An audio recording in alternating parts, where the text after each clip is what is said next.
بسم الله الرحمن الرحيم. الحمد لله رب العالمين، والصلاة والسلام على رسوله الأمين محمد وعلى آله وصحبه أجمعين. خۆشەویستانم، خۆشحاڵم کە خوای پەروەردگار تەمەنی ئەمانەتی پێبەخشین و لە ئاڵقەی ژمارە 79 لە بەرنامەی نووسین و یادەوەری با خزمەت ئێوەی خۆشەویست گەشتمەوە. خۆشەویستان، جارێک کە بە ئێوەی ڕاگەێنمەوە کە ئێمە لە کتێبی جەژن و یاد و بۆنەکان و هەڵسەنگاندنێکی ئەمە یەکێکە لەو کتێبانەی نەکار بە قسەی من، بە قسەی زۆرێک لەوانەی کە خوێندویانەتەوە، یەکێکە لە کتێبە زۆر باشەکانی مامۆستا، یەکێکە لەو کتێبانەی کە وەڵامی کۆمەڵێک پرسیاری زۆر هەنووکەی هەیەتەوە، کۆمەڵێک لەو پرسیارانەی کە ئێمە بەڕاستی ماندویان کردوین و بۆ وەڵامەکانیان نەگەڕین. و ئەم بابەتە یاخود با بڵێن کتێبی بابەتی ناو کتێبەکە کۆمەڵ شتمان بۆ یەکلایە کاتەوە کە ئێمە ساڵانێکی زۆر پێوەی مبتەلا بووین و پێوەی ماندوو بووین. بەڕاستی مامۆستا لەم کتێبەیە مناڵم لە کتێبەکانی تریش ئاوا وەکو ئەمە وەکو خۆیان فەرمێ نقطەی نەخستۆتە سەرپیت، بەڵام ئەم کتێبە یعنی کورتە، واتە زۆر مختصر و مفیدە. یعنی یەکێکە لەو کتێبانەی کە بە بۆچوونی من نەک بە بەرنامەکە واسمێنن کتێبەکە بخوێننەوە، چونکە ئەمە کۆمەڵێک خلافاتی زۆر ناخۆش کە لە ڕابردووە هەبووە یەکلایە کاتەوە، واروەها مامۆسا بەڵگەی ئاەت و فەرموودە و بابەتی مێژووی و لۆجیکی و ئەقڵانی و ڕێی زانانی هەموویانەوە. جارێک کاڵەمەوە یەکێکە لە کتێبە زۆر باشەکانی مامۆستا، هیوادارم ئێمە بتوانین لە بەرنامەی نووسین و یادەوەری حەقی خۆی پێ بدەین. سوپاس مامۆستا، بەخێر بێ بۆ ئەڵقەی ژمارە. سلام لە ئێوە بێ، سوپاس بۆ ئێوەش بەخێر بێن کاکەوە. سوپاس دەکەین مامۆستا. بە ئێمە لە ڕابردووە تقریبا 2 بنەمامان باس کرد. جەنابەت 10 بنەمات هێناوە لە کتێبەکەیە، تقریبا ئێمە چینە سەر بنەمای سێەم. لە بنەمای سێمە ئاوا هاتووە مامۆستا، ئیسلام حەز ناکات بازنەی قەدەغە کراوەکان محڕەمات لەسەر حسابی ڕەوا موباح فراوان بکات. تەمان لێرە هاوکێشەیەک هەیە مامۆستا لە بینی لە نێوانی ڕەوا و ناڕەوایە. تۆ بەم بڵێن بەم بنەمایە ئەتەوێ چی بسەلمێنی و ئەتەوێت چیمان بۆ ڕوونکەیتەوە؟ الحمد لله رب العالمين، وصلى الله تعالى وسلم وبارك على حبيب الله وخاتم الأنبياء والمرسلين وسيد الأولين والآخرين محمد وآله أجمعين، من الصحب والأزواج والقرابة والتابعين لهم بإحسان إلى يوم الدين. كاك بيوند أم بنما شرعية أجر مسلمانان کەیەکێکە لەو بنەمایانەی هەموو زانایان لەسەری کۆکن، هەروەها بنەماکانی دیکەش لەبەرەوە کە هەر یان منطوق یاخود مەفهومی واتە بێژرا و یاخود فامکراوی کۆمەڵێک ئاەتی قورئان و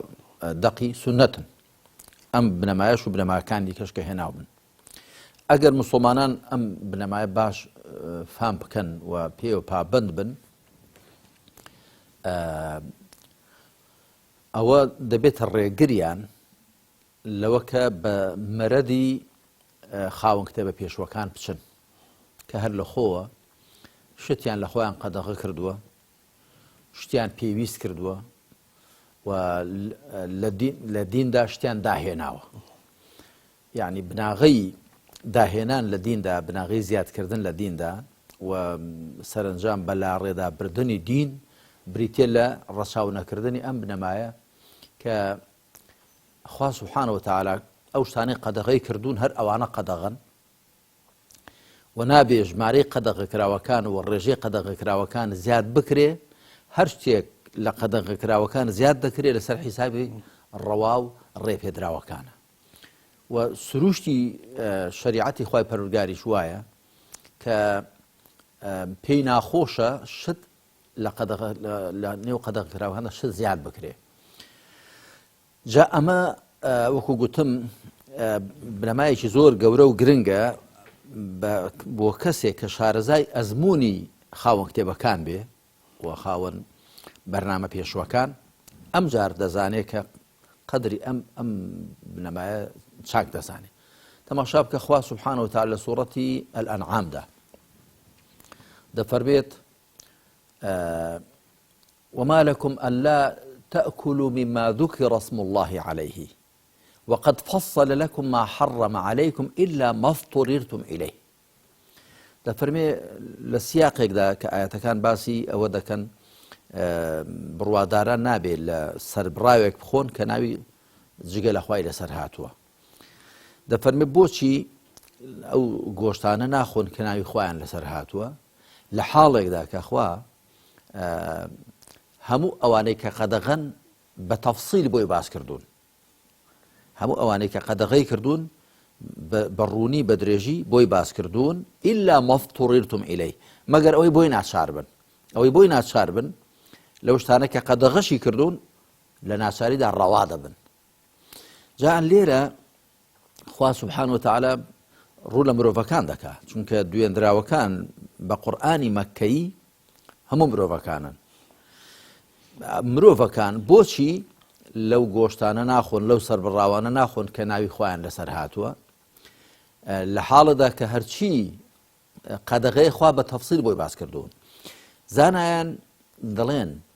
خوا سبحانه وتعالى حرام کراوەکانی بە تەفسیل باس کردووە. بۆ وێنە لە مەسەلەی گۆشتە قەدەغەکاندا لە چوار شوێن لە قورئاندا خوا دەفەرمێ إنما حرم عليكم الميتة والدم ولحم الخنزير وما أهل به لغير الله. خواتني أو شواري لي قداق كردون مردار خوين گۆشتی بەراز و ئەوەی ناوی جگەی لە خوای لەسەر هات بێ. ئەمە لە چوار شوێن لە قورئاندا هاتووە بە تعبیری جۆرا و جۆر. ئەوە بەنسبەت گۆشتەکان کەواتە غەیری ئەوە هەمووی ڕەوایە. وەکو من لە تەفسیرە سوورەتی الأنعامدا باسێکی مفەسەلم کردو لەبارەی گۆشتە قەدەغە کراوەکانەوە کە مالیک ڕەحمەتی خوای لێ بێ ڕای وایە دەڵێت جگە لەو چوارە لە ڕووی شەرعیەوە هیچ ژیاندارێکی دیکە، هیچ ژیاندارێکی دیکە بە سەگیشەوە هیچ ژیاندارێکی دیکە قەدەغە نییە مەگەر لە ڕووی پزیشکیەوە یا چەمکی گشتی ئەو ئاەتە مبارەکەی ژمارە 157 سوورەتی الأعراف بیگرێتەوە کە دەفەرمێ يحل لهم الطيبات ويحرم عليهم الخبائث. شتە خۆش و بەتامەکانیان بۆ ڕەوا دەکا، شتە پیس و زیان بەخشەکانیان لێ قەدەغە دەکا. مەگەر شتێک پیس و زیان بەخش بێ، جا ئەگەر چەسپاکە سەگ پیس و زیان بەخشە هەروەها هەر شتێکی دیکە ئەوە ئەو کاتە قەدەغەیە. بە چەمشی ئەم ئاەتە مبارەکە ئەگەر ناخوا دەفەرمێ ئەو چوارەی لێ قەدەغە کردوون. جا ئەمە بەنسبەت گۆشتەکان و خواردنەکان. بەنسبەت ئافرەتانەوە خوا سبحانه وتعالى لە سوورەتی النساءدا چواردە جۆرە ئافرەت باز دەکا. دەفەرمێ حرم عليكم أمهاتكم وبناتكم وأخواتكم وعماتكم وخالاتكم تا چواردە جۆر ئەوانەتان لێ قەدەغەن. بۆچی خوا سبحانه وتعالى قەدەغە کراوەکان نوختان تێدا دەخاتە سەرپیت تاکو هەرچی مایە بزاندرێ کە حەڵاڵە. جا چ لە خواردنەکان چ لە ئافرەتان ئەو چواردە جۆرە قەدەغەن، دایک و خوشک و کچ و پور و تا کۆتایی. غەیری ئەوانە هەر ئافرەتێ تو هاوسەرگیری لەگەڵدا بکەی بۆت ڕەوایە. هەروەها لە هەموو شتەکانی دی خوا سبحانه وتعالى ئەو شتانە کە قەدەغەن بە تەفسیل باسییان دەکا بۆ چونکە حەڵاڵ کراوەکان و ڕەوا کراوەکان یەکجار زۆرن لە ژمێرە نایەن. بۆیە خوا سبحانه وتعالى قەدەغەکان دیاری دەکا تاکو هەر غەیری ئەو قەدەغانە بزاندرێت کە هەموو ڕەوایە، چ لە خواردناندا چ لە بۆیەنە لە بەرگ و پۆشاکاندا چ لە هاوسەرگیری لەگەڵ ئافرەتاندا لە هەموو لە قسە و لە هەڵسو و کەوتاندا. بۆیەنە خوای تەعالا دەفەرمێ فەحشا و منکەڕ یا قسەی خراپ درۆ مەسەلەن ئەوانە دیاری دەکا کەواتە هەر قسەیەکی دیکە بکەی غەیری ئەوانەی کە قەدەغەی کردوون هەمووی ڕەوایە. هەروەها لە کردەوەکاندا یعنی حیکمەتی ئەم بنەمایە ئەوەیە کە خوا سبحانه وتعالى بەرچاو ڕوونمان دەکا کە بزانێت چیمان بۆ ڕەوایە. غەیری ئەوەی کە خوا نوختێتە داخستونە سەرپیت ئەوی دیکە هەموو ڕەوایە. ئەوانەش کە خوا دەفەرمێ ناڕەوان ئەویش لە کاتی تێژیران و ناچاریدا ئەوانیش ڕەوا دەبن. جا چ لە خواردناندا چ لە چدا هەڵبەتە جگە لە ئافرەتان چ لە قسە و باساندا. بۆ وێنە لە سوورەتی النساءدا خوا دەفەرمێ لا يحب الله الجهر بالسوء من القول إلا من ظلم. خوا حەز ناکا قسەی خراپ بکرێ بە ئاشکرا بکرێ مەگەر کەسێک ستەمی لێکرابێ. کەسێک ستەمی لێکرابێ بۆ هەیە کە سکاڵای خۆی دەکا یا بۆ هەیە کە کەسێک قسەی پێگوتووە ئەویش قسە بکاتەوە وجزاء سيئة سيئة مثلها کەسێک زوڵمی لێکرا بێ گە زوڵمی لێ نەکرا بێ ناوێ قسەی خراپ بکە بەڵام لە کاتێکدا زوڵمی لێ دەکرێت بۆی هەیە وەکو سکاڵای حاڵی خۆی باسی قسە خراپەکە بکاتەوە کە پێی گوترا یاخو بۆی هەیە ئەویش هەمان قسە بە بابای قسەکەر بڵێتەوە بە مەرجێک ئەو قسەیە لەوانە نەبێت کەس سزایەکی شەرعی لەسەر پێویستەکە و وەکو بوختان و ئەوان بەڵێ مامۆستا لە جێگەیەکی ئەم باسە نووسی بەڵێ لە سۆنگەی ئەوەوە کە ڕێژەی شتە حەڵاڵ و ڕەواکان زۆر زیاترە لە هی قەدەغە کراوەکان خوا قەدەغە کراوەکان دەستنیشان و دیاری دەکات تاکو بزانرێت کە جگە لە ناو هێنرا و دیاری کراوەکان هەرچی دەمێنێتەوە ڕەوا و حەڵاڵە بەڵام مامۆستا بە تۆزێکیش بینن بۆ لایەنە عەمەلیەکە چونکە مامۆستا ئەمەی کە ئێستا ئێمە باسیەکەین بە دەقی ئاەتی خوای پەروەردگار و سنەتی پێغەمبەر صلی الله علیه و سلم ئەمە ڕوون کراوەتەوە بەڵام زۆر جار تۆ ڕەنگە ئەوەندەی کە کردەوەی مسلمانێک واتە سلوکی مسلمانەکە دینەکە بە عەمەلیەکە یاخود با بڵێن ئەو بابایە کە مەسەلەن بۆن منە سەیری کردەوەی ئینسانەکە کە ئاوا تێبینەکە ئەمە ئیسلام خۆیەتی یاخود ئەمە بنەما شەرعیەکانن ڕەنگە ئەوەندە نەگەڕێتەوە بۆ ئوسوڵە ئەسڵیەکە ڕەنگە زەڕوریش نەبێ هەموو جارە هەموو کەسێک هەر بگەڕێتەوە بۆ نوسوسە ئەسڵەکە قسەکە لەسەر ئەوەیە زۆر جار لەسەر زاری هەندێک لە هەموو کەس دەتوانای دانیە بەڵێ ڕاست زۆر جار لەسەر بەسەرم بۆ زاری هەندێک لە مسلمانان هەندێک لە داعیەکان هەندێک لە مامۆستانی ئاینی بازنەی قەدەغە کراوەکان یاخود با بڵێن ئەو نەفراوانە بێ یعنی تین بۆ حەڵاڵەکانی هێنێ بۆ مباحەکانی هێنێ یعنی ئەپەڕێتەوە بۆ ڕەنگی جل بۆ شێوازی جلپۆشین بۆ شێوازی هەتا لە بەرکردنیان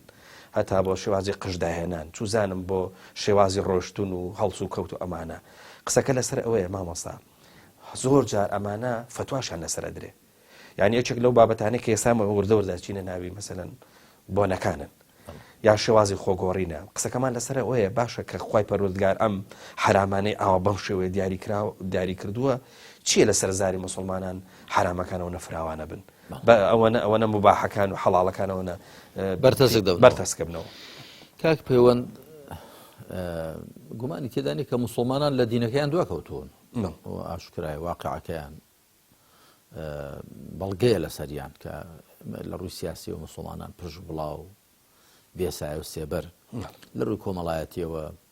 چینایەتی و قڕی و پڕی و لە ڕووی فیکریەوە لە ڕووی زانستیەوە لە ڕووی تەکنۆلۆژیا و پیشەسازیەوە لە ڕووی ئاودانیەوە ئەمجا دوای دێنەوە لە ڕووی ئیمان و عەقیدە و لە ڕووی پەرستشەکان و لە ڕووی ئاکار و ڕەوشت و لە ڕووی خێزانی و گومانی تێدانی مسلمانان لە دینەکەیان دواکەوتون بە گشتی ئەڵبەتە و ئەو دواکەوتوێتیە لە دینەکەشیان کە بەو دەردەی بردوون کە دەیبینین کە ژێر چەپۆک و ژێردەستن و لە نێو خۆیاندا هەندێک لەوانەیە کە دەسەڵاتیان زیاتر بووە خۆیان بەسەر خەڵکدا سەپاندۆ بە ناحەق و خێربێری وڵات و ئیرادەی خەڵکیان پێشێل کرد و خستویانتە ژێر ڕچێفی خۆیانەوە و هەروە زری هێزانی بەسەریان دازاڵ بوو جا یەکێک لە ڕووەکانی دواکەوتوێتی مسلمانان ئەوەیە کە ئەوەی کە خوا سوبحانەهو وتەعالە بۆی دیاریکردن پێوە پابند نابن جا من لێرە بە چەند شتێکت بۆ بێنمەوە پێغەمبەر عەلەیهی سەڵات وسەلام زۆر بە ڕوونی هەربەتە لەبەر ڕۆشنای ئاەتەکاندا ئیمام شافعی ڕەحمەتی خوای لێ بێ هەرچی پێغەمبەر عەلەیهی سەڵات وسەلام فەرموویەتی لەبەر ڕۆشنای قورئاندا فەرموویەتی ئەمە ڕایەکی زانایانە بێگومان پێغەمبەری خوا جگە لە قورئان وەحی دیکەشی بۆ هاتووە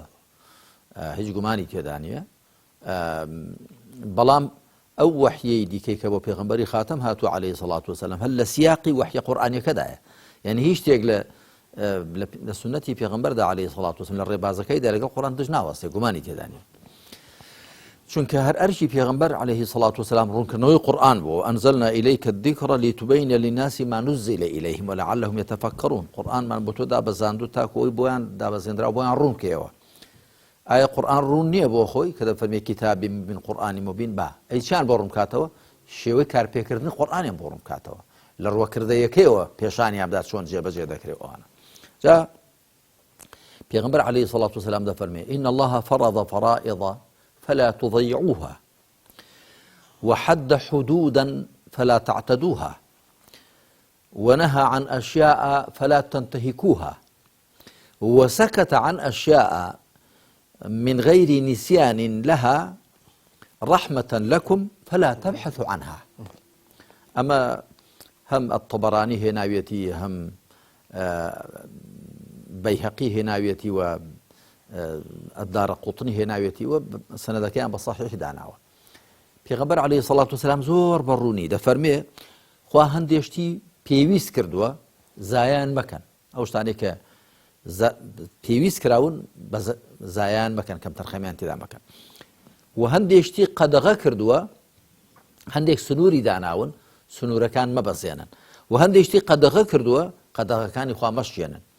أما جوري سيام جوري شوارب لهندشتيش بيدنق بوا باسی نەکردو چاک نەبە خراپ بەبێ ئەوەی لە یادی چوو بێ، بەڵکو لە ڕووی بەزەیەوە بەرامبەر بە ئێوە لیان مەکۆڵنەوە، هەڵی مەکۆڵن بۆ وێنە ئەگە وێنەیەک بێنینەوە. کاتی خۆی موسا سەڵات و سەلامی خوای لەسەر بێ وەکو لە سوورەتی ئەلبەقەرە داهاتووە، خوا فەرمانی پێ دەکات دەفەرمێت بە خەڵکەکەت بڵێ بە گەلەکەت بڵێ مانگایەک سەر بڕن. بۆچی؟ کەسێک کوژراوە نازان بوو کوژەکەی چێە،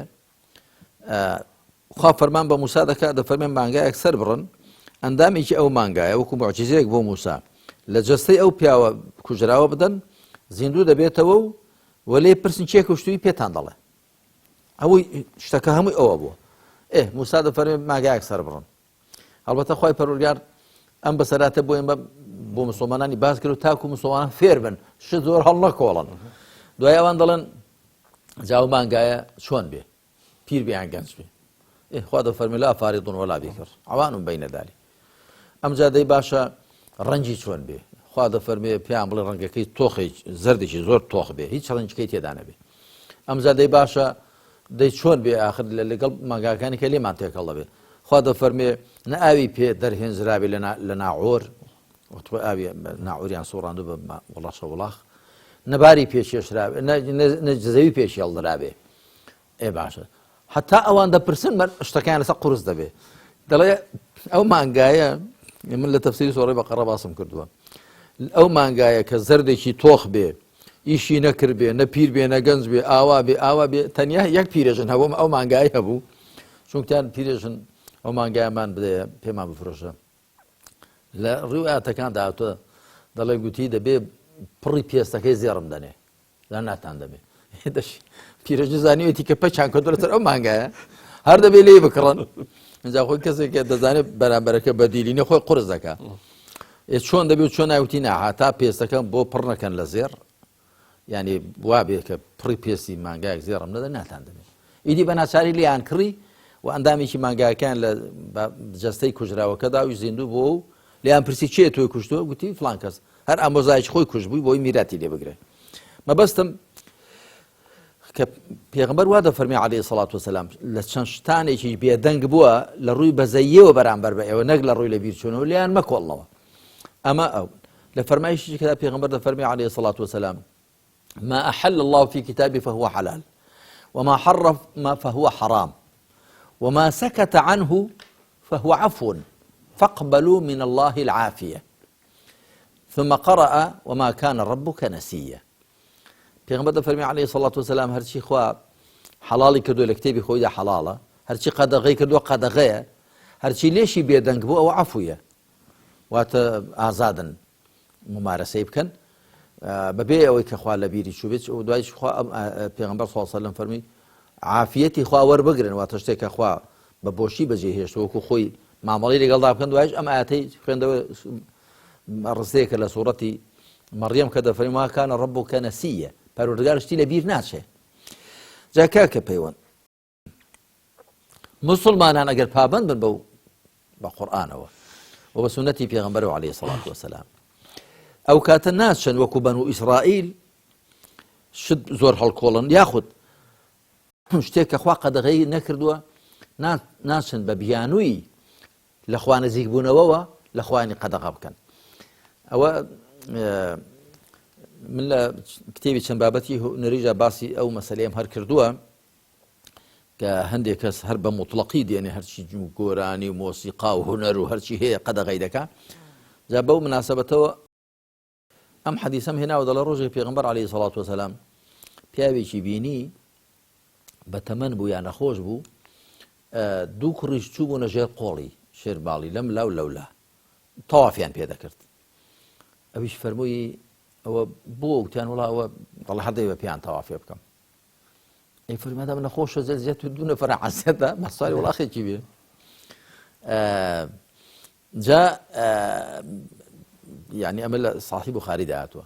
هەروەها جارێکی دیکە پیاوێکی بینی لەبەر خۆر دانیشت بوو، خەڵکێکی لە دەوری کۆبووبوونەوە.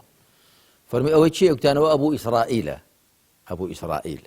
دیارە کوڕێکی هەبوو ناوی ئیسرائیل و ئیسرائیل لەقەبی حەزرەتی یعقوبە. فەرمووی باشە چیەتی؟ وتیان وەڵا نەسری کردووە بە ڕۆژوو بێ قسەش نەکا لەبەر خۆریش دانیشێ. یعنی لە دار خۆری جەزیرەی عەرەبیش زۆر گەرمە. دەڵێ فەرمووی بە ڕۆژوەکەی تەواوکە، بەڵام با قسەش بکاو لەبەر سێ بەرەشدا بنیشێ، چونکە خوا سوبحانەوە تەعالا لە خۆ عەزیەتدانیوی بێنیازە، پیس پەیکی لەسەر و نەکەوتەوە خۆی عەزیەتدا. یعنی سێشتی کردوون، یەکیان ڕەوا بووە کە ڕۆژوگرتنەکەیە، فەرموویت بە ئەویان تەواوکە، دوی ناڕەوا بوون، قسە نەکا لەگەڵ خەڵکی بۆی لەخوا نزیک بێتەوە، و بچێتە بەر خۆرە تاو هەڵپڕوشێ بۆی لەخوا نزیک بێتەوە. پێغەمبەر عەلەیهی سەڵات وەسەلام فەرمووی خوا پێویستی بۆ نییە خۆی عەزیەتدا. کاک پەیوەند جا خەڵکێک هەیە هەم دینداری لە خۆی وەزەحمەت دەخا، هەم لە خەڵکیشی وەزەحمەت دەخا. بەڵام پێغەمبەری خوا سەڵات و سەلامی خوای لەسەر زۆر دژی ئەوە بووە، نەک هەر لەوەدا. دەڵێ لە سەحیح بوخاری داهاتوە زاری موعادی کوڕی جەبەل کە زۆر شارەزا بووە، پیاوێکی فەقیه و عالیم و شارەزا بووە، پێشنوێژی کرد بۆ موسڵمانان، نوێژی عیشا بوو یان نوێژی بەیانی بوو. سوورەتی ئەلبەقەڕەی خوێند. یەکێک کە لەگەڵی بوو کە تەماشای کرد وازوو لێ نابێتەوە، دیارە کشت و کاڵی هەبوو، جوتیار بوو، نێتی جیابوونەوەی لە دڵخۆی داهێنا و نوێژەکەی تەواو کرد و ڕۆیی. دەڵێت دوای موعاد خوا لێ ڕازی بێ لێی تووڕە بوو، گوتی ئەوە وەکو بڵێ مونافیقە ئەوانە. کە پێغەمبەر بیستیەوە عەلەیهی سەڵات وەسەلام، دەڵێ ئامۆژگاری ئێمەی کرد کەم وا هەبووە تووڕەی ببینین. فەرمووی ئەفەتانون ئەنتە یا موعاذ، موعادە تۆ دەتوێت خەڵکی عەزیەت دەی، دەتوێت خەڵکی بسڵەمێنێەوە لە دینداری. کەسێک نوێژ دەکا با بۆ خۆی چەندی درێژ دەکات و درێژی بکاتەوە، بەڵام کە نوێژتان بە خەڵکی کرد بە کورتی بێ. ئەڵبەتە بە کورتی مەبەستی ئەوە نەبوو بۆ شێوە کە ئێستا زۆر لە مامەستان نوێژ هەڵدەپڕوچێنن، ئەوە نا. بەڵام یعنی باوە نەبێ سوورەتی ئەلبەقەڕە بخوێن لە نوێژی بەیانیدا یان لە نوێژی خەوتناندا، یەک دوو سەعاتی پێدەچێت. جا کاک پەیوەند پێغەمبەر عەلەیهی سەڵات وەسەلام زۆر دژی ئەوە بووە کە ئەو شتانی خوا ڕەوای کردوون لە خەڵک وە زەحمەت بخرێن، یا ئەو شتانی کە خوای تەعالا پێویستی کردوون زیاد لە قەبارەی خۆیان گەورەتر بکرێن، چونکە هەمیشە زیادکردن لە دیندا هۆکاری کەمکردنە تێیدا. یعنی کەسێک کە بەو شێوەیە نوێژ دەکا، بەو شێوە ڕۆژوو دەگرێ وەکو ئەبوو ئیسرائیل، بێگومان لەسەر حسابی شتی دیکەیە. بۆیە شەریعەت دەڵێ چۆن دیاری کردو خوای پەروەردگار ئاو پێوە پابەند بن و لە بازنەی قەدەغەکراوەکان زیاد مەکەن، سەرنجام بازنەی ڕەوا و حەڵاڵەکان بەرتەسک بێتەوە. باشە مامۆستا با بچینە سەر بنەمای چوارەم. جەنابەت بنەمای چوارەمت بەم شێوەیە هێناوە، کردەوەکان بەگشتی بۆ هەردوو جۆری خواپەرستیەکان و هەڵسو کەوتەکان دابەشە بن. با قسە لەسەر هەڵسو کەوتەکانی ئینسان بکەین لە نێوان ئەوەی کە پێگوترا عیبادەت و عادەتدا، با بزانین لێرە چیمە بۆ ڕوو نەبێتەوە مامۆستا. هەرچی عیبادەت نەبێ لەو شتانە کە شەریعەت فەرمانی پێکردوون یا باسی کردوون، هەرچی عیبادەت نەبێ عادەتە. عیبادەت واتە هەڵسو کەوتی مرۆڤ لە نێوانی خۆی و خوادا. عادەت واتە هەڵسو کەوتی مرۆڤەکان لە نێو خۆیاندا. هەموو کردەوەکانی لە شەریعەتدا کە هاتوون دابەش دەبنەوە بۆ ئەو دوو بەشە. جا وەکو گوتم دوایی عیباداتیش دەبنەوە بە دوو جۆر، هەروەها عادەتیش عادەتی سیاسی، عادەتی کۆمەڵایەتی، عادەتی خێزانی، عادەتی تاچی، عادەتی ئەویش عادەتی ئەوی جۆرا و جۆرن. بەڵام گرگە و هەمیان پێیان دەگوتری عادات یاخود معاملات هەڵسو کەوتەکان. ئەمە لێرەدا کاک پەیوەند بۆچی زانایان ئەو دابەشکردنیان کردو؟ بۆ ئەوە کە هیچ کەس نەیە ئەو شتانەی کە عاداتن لخلق نكب عبادات هروها عبادة كانش نبرين نيوبازنا وخاني عادته هلسو كوتا كان بيقومان عبادة كان خواي پروردگار دقي لسر كردون شو زانايان بنشينيشان دانا وضلين العبادات حظر فلا يشرع منها إلا ما شرعه الشارع لبواري عبادات دا أصل تيان دا قد غبونا يعني الأصل في العبادات الحظر فلا يشرع منها إلا ما شرعه الشارع بناغل عبادة كان دا قد غبونا بوتني لخو عبادتك تعبيني مقر أو الشرع دانر كخواي متعالى داي هنا به داي نابه بلام ببيشوانوا معاملات عادة كان ببيشوانوا الأصل في العادات يا المعاملات الإباحة يا العفو إلا ما حرمه الشارع يا إلا ما منعه الشارع بناغل هلسو كوتا كان دا ريبيدران والروائية مقر أو الشريعة دانر قد غيكر بيت أقلنا همو هلسو كوتا كان الروان بلام غيري بلام عبادت ببيشوانا والتانية أو أوانيك الشريعة دانر دايناون تانية أوانا بيوستا بيادة بكرين وهرشتيك زياد بكري لباري عبادت دا ببيتعاتو دا هندراو وبرفز كراو لقلم ددري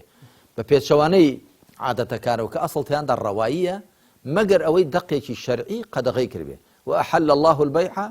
وحرم الربا خواب كرنو فرشتي حلال كردوه سودخوري قد غيكردوه كواتق غيري سودخوري وغيري دزي وغشو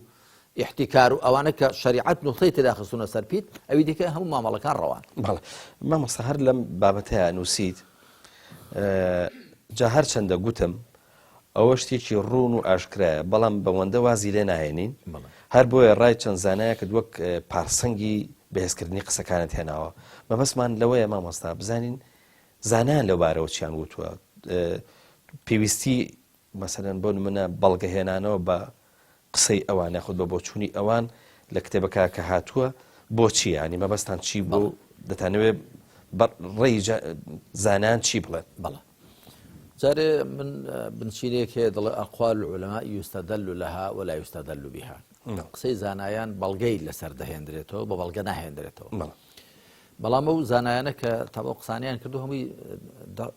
آية القرآن ودقي سنة يعني هي ناول يشيك لو أنا الشاطبي لكتبي الموافقات ده ضلب السرنجداني دقكاني شريعة بو ما اندردك ك هەڵسو کەوتەکانی مرۆڤ بەگشتی دوو بەشن عیبادات و عادات یا معاملات هەروەها هەمان قسە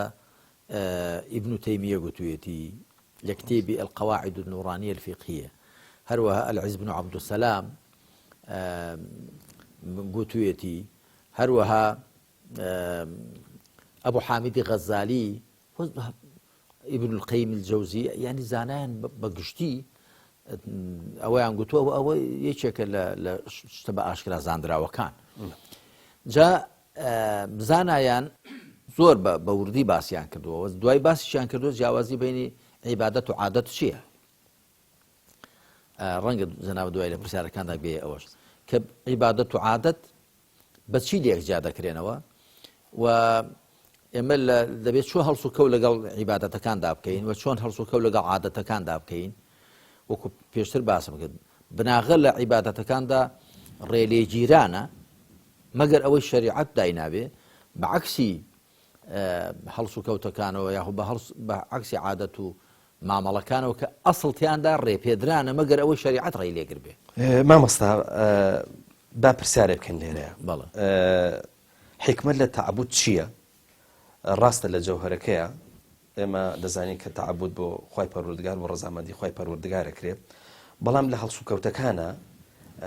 جیاوازی هەیە ینی بۆ نمونە ئێمە نوێژی شێوان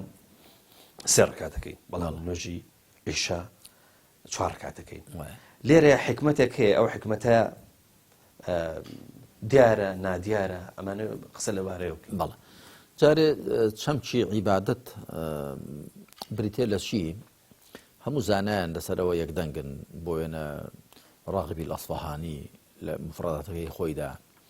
هەروەها ابن منظور لە لیسان العربدا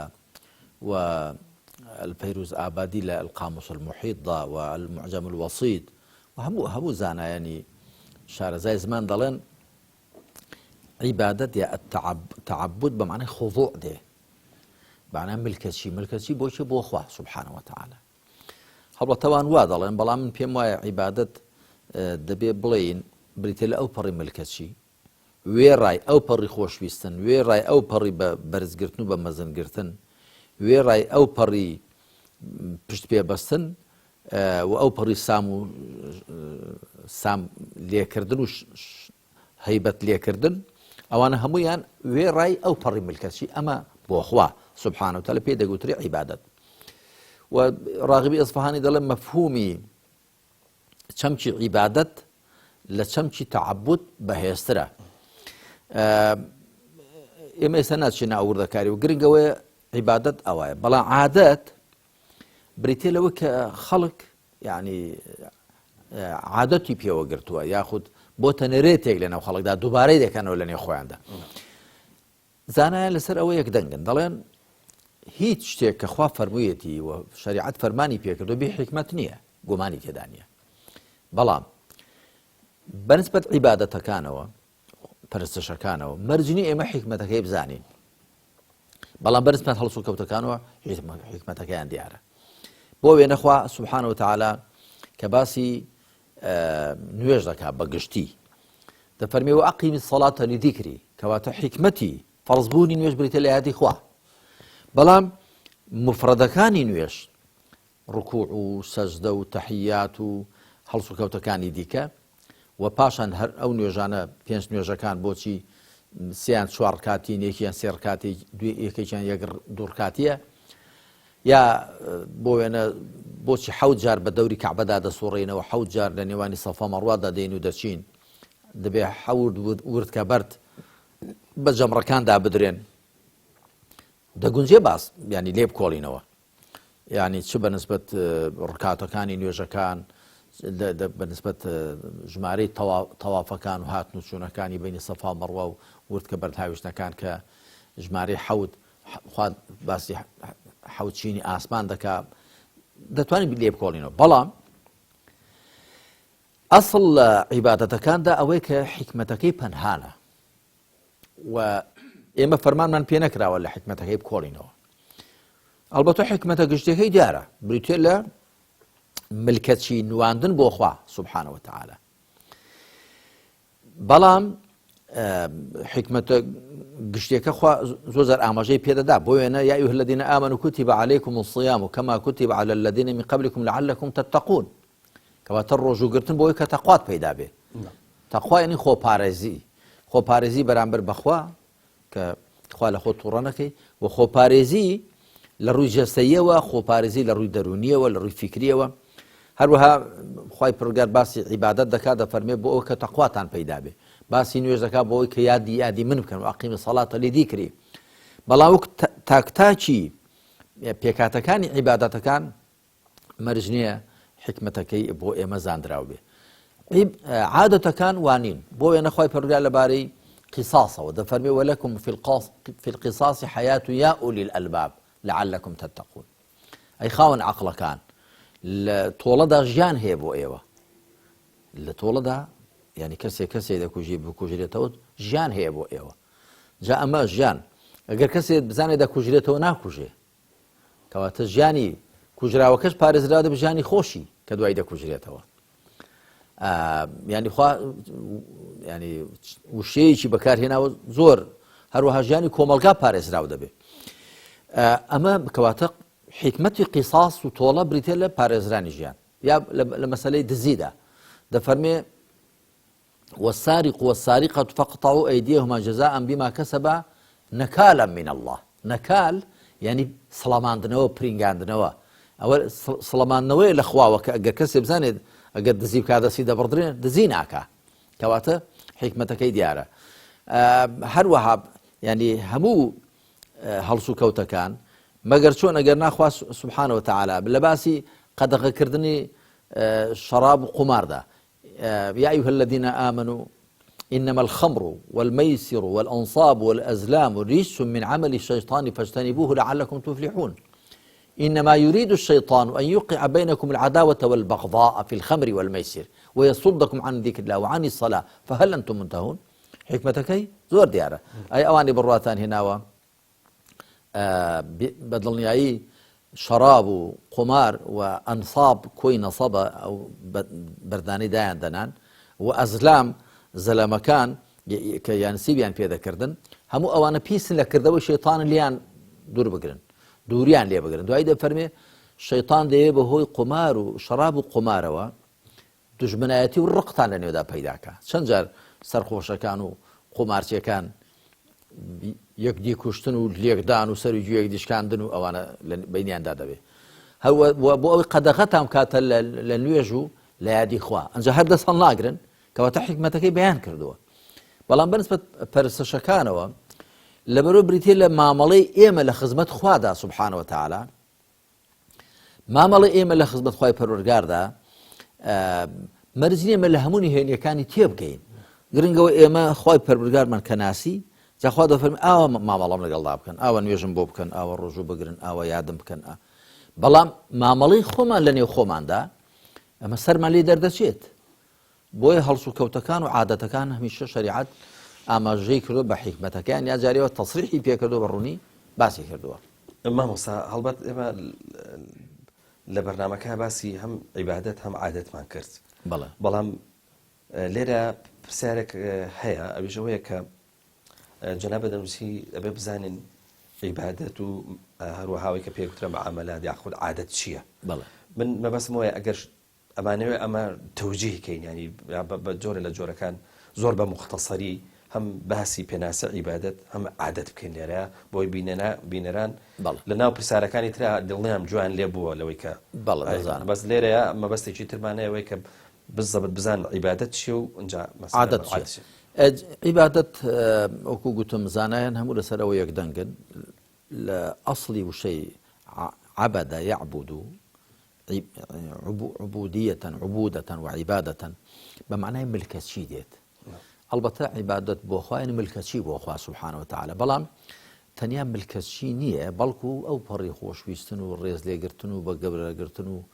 پشت بيه بستنو شرم سامو هيبت برانبر نواندنو أوانا شيء هم آويت هي عادة الأصل هذا ما يعتاده الناس أو كخلق بوتا نريتي لنوي عنده ياخذ خويان بيو قرتوا بوينا توخه كردن سردان وهاموشو يكدي كردن خلق هاوسر جيري دكا خزماتي دكا كاسبي كردن وبرقو بوشاق لبر كردن نان خواردن أو عادة جاء عادة وتخلق خوي بيو قرتون وخلق دوباري عندك هاتول جاني دا وكأنجامي عند دا الأنجام داني عند أنجام درانيان أولا برشاو ناقرن كبيان لأخوان الزيق بنوا يعني كسي بوشاق لبردها بويتي كخوي لسر ما قرما ببارزي عورتي ديار نبي كسي كبوني خوش لخوي دا بوي خلق بوني خوش إلي أبكا كسي ك مالو حالك بيك ودني بوي كتيدا بسربي هروها هموش تكان كسي كارسبي دكا بوي محتاج دسي خلق نبي يعني بليل لولا عادة كانش اگر بنيته انجام بدرين اويش هر چمچی گشتی عبادت دانگره توا بلام لا اصل دا بوي انجام نادر انسان بيان لاخوان زيك بيتوا بوي انجام ددرين مثلا من دغه جناب توخي چی گرم لگل دکم دغه براك خوشك صلاوي لي دکم حوالي د پرسم زرد خانم ديتي لروي دا رو خوش دبم اما عادتها بالتاكيد شمك گشتيكي عبادت عادة كانش دقريتوا عادة كانش أجر بنيته أنجام بدرين دبن بعبادة هلوك عبادة كانش أجر نيتي اللي دابرني هذا بنو بعادة هاي نيوز ذكاء مثلا الرجود دقري ياخذ ده شيء بو حشر بو يبغى حاجي فلان كس يهندي الشدة كابو باسي بكره وحديث كيف يغمر عليه الصلاة والسلام الرجل يقاتل سمعة أو رياء أو هيك شيء تسجير نابي بو هذا جنگ دكا طابلن عذابه يعني يقال له شجاع هیچی دەستگیر نابێ بۆ لای خوا لە دنیا دەشتەکەی خۆی دەست دەکەوێت دەڵم پیاوێکی ئازابوو بەڵام بۆ قیامەت هیچی دەستگیر ناچکە مەبەستی پێ وەدەستێنێ ڕەزامەندی خوا نەبووە مامۆستا لەوانەیە دوو خولەکێک مەجال ما بێ حەزم کرد بیکەم بە پرسیارێک سەبارەت بە ئەوەی کە پێکوتری لە خوا ترسان هەستم کرد تۆ لە بابەتی عیبادەتە زۆر نەرم باست کرد سام و هەیبەت گرتن خۆت پاراز لە وشەی ترس و زۆر جارەمە بیستین لەسەر زاری کۆمەڵێک لە مامۆسانی بەڕێز کە تەقوا کە کڕۆکی عیبادەتە یعنی لەخواترسان قسەکە لەسەرەوەی لەخواترسان چی ینی تۆ ئەوەی مامۆستایان دەڵێن تەقوایان لەخواترسان ئەسڵ و ئەساسی نییە ناوەڵا ئەس تەقوا لە چیەوە هاتووە وەقا یەقی وقایەتەن وتەقوەن وتوقاتەن یعنی خۆی پاراست خۆ دەپارێزێ یعنی تەقوایان خۆ پاراستن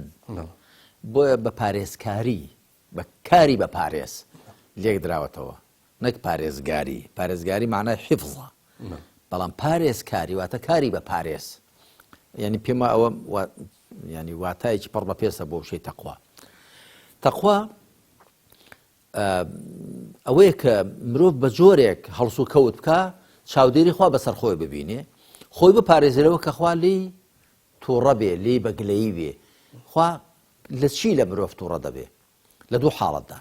بەگشتی یەکەم خەدەغەکانی خوا بشتێنێ دوو ئەرکەکانی کە خوا پێویستی کرد و بیان شوێنێ کەواتە تەقوا هەموو پابەدی بە هەموو شەریعەتەوە لە خۆیدا کۆ دەکاتەوە بۆی زانایان گوتوانە التەقوا جیماع و خیصال الخەیری كلها تەقوا کۆکەرەوەی هەموو سیفەتە باشەکانە چونکە تۆ گەر قەدەغەکانی خوات نەشکاند واجبەکانی خوات نەچواند معنە پابەند بووی بە شەریعەتەوە بە هەردوو باری ئەرێنی و نەرێنیدا کەواتە تەقوا زۆر چەوکەکەی فراوانتر لە خواترسان ئەوە یەک پاشان وشەی لە خواترسان کاک پەیوەند بە تاکید ئینسان دەبێت لە خوا بترسێ و سام و هەیبەتی بەرامبەر بخوا بێ بەڵام بۆچی وشەیە کەمتر بەکاردێنم لەبەرەوە کە وشەی ترسان و ترس لە زمانی کوردیدا و لە بەکارهێنانی خەڵکدا ئێستا ئەوەی کە تۆ شتێکی سامناک و جێگەی مەترسی هەبێ و ئەوانە بەڵام خوا سوبحانەوە تەعالا جێگەی مەترسی نییە ساملێکراون نییە یعنی ترسناک نییە بەڵکو ئێمە دەبێ مەترسیمان هەبێ لە سزای کردەوەکانمان ئێمە دەبێت لە سزادانی خوا بترسین نەک لە خودی خوا سوبحانەوە تەعالا خۆشویستراوە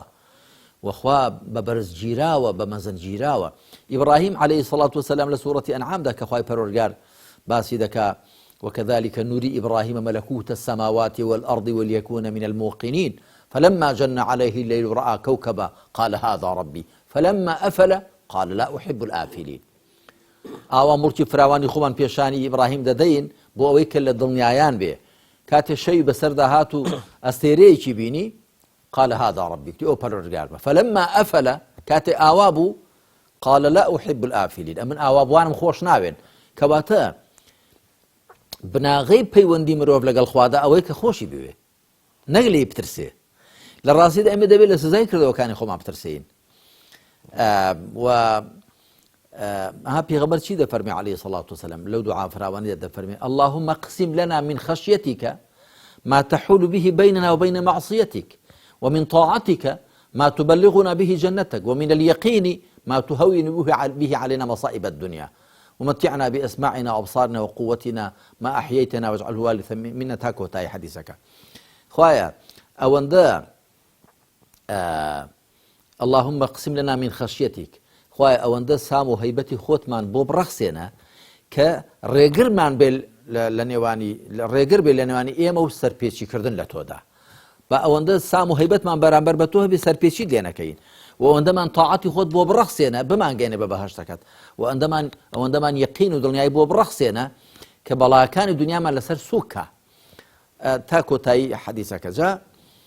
براسي مزور بينا خوشك هندي لما بسان وباسي خواي پروردگار ذكر كخوا صابناك جي مترسيه نا خوا صابناك ني جي مترسي نيه بلكو سزاي خوا وطولي خوا و سزادانی خوا جێگەی مەترسیە ئەمما خوا لە ذاتی خۆیدا سەراپا جوانی و پاچی و بەرزی و ئەوەیە وەکو خوای تەعالا پێغەمبەر دەفەرمێ عليه الصلاة إن الله جميل يحب الجمال خوا جوان و جوانی خۆش دەبێت و خوای پەروەردگار ئەوەندی خۆی بە صفاتی جەمال پێناسە کردووە ئەلبەتە خۆی بە صفاتی جەلالیش پێناسە کردووە ذو الجلال والإكرام خوا خاوەنی جەلال و شکۆیە و خاوەنی ڕێزلێگرتنیشە کە شکۆ و جەلالەکەی دەبێت بێتە هۆی سام و هەیبەتمان بەرامبەری و ئیکرام و ڕێزلێگرتنەکەشی ببێتە هۆی خۆشویستنمان بۆی بەڵام وەکو گوتم بناغی بەندایەتی مرۆڤ بۆخوا بریتێ لە خۆشویستنی خوا و دڵخۆشکردن بە پاداشتەکەی و دەبێت لە مەترسی سزادانی خواشی هەبێ. خوا پاداشت داتەوە. سپاس دەکەم. سەلامەت بی کاکە پەیوەند. ئەڵقەی ژمارە 79مان کۆتایی هات. ئینشاڵڵا هەر لەسەر کتێبەکە بەردەوامین بۆ ئەڵقەکانی داهاتوون ئینشاڵڵا. خوا پشتیوان بێ. بەڵە خۆشەویستان بەم شێوەیە گەشتیدان کۆتایی ئەڵقەی ژمارە 79 تاکو بێ گەشتنەوەیکی دیکە هەمووتان بەخوای گەورە ئەسپێری. خواتان لەگەڵ.